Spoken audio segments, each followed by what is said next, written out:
गाँव मोहल्ला सारा भइल बाटे गरम, दिन पर दिन भइल जाता रे बेसरम। का जाने कावाना से करता रे करम, कबो ना गोर गिरे हो तारे नरम। तो पानी झाड़ दे बकोरा में दबा के, काता ना लोग मर गइल 2 इंची के चीज खा के। काता ना लोग मर गइल 2 इंची के चीज खा के।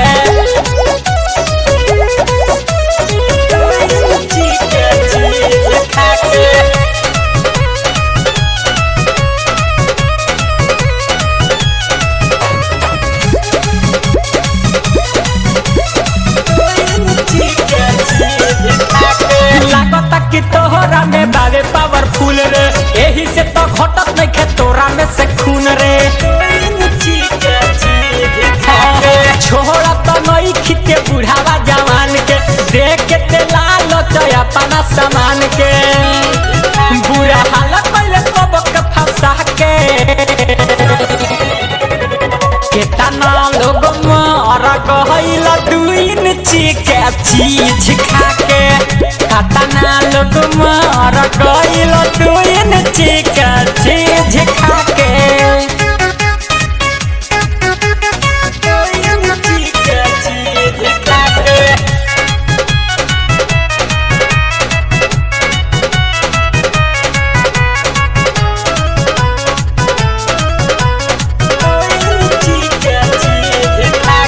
भूल जेबे सभा के सुनते हुआ जरे, करम पे टकुनिए कराई के मसाज रे।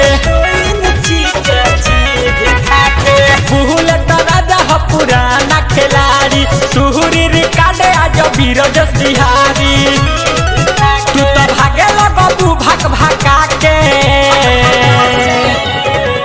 कातना लोग मर गइल 2 इंची के चीज खा के। कातना लोग मर गइल 2 इंची के चीज खा के। अरे कैप्सूल कहतनी हो।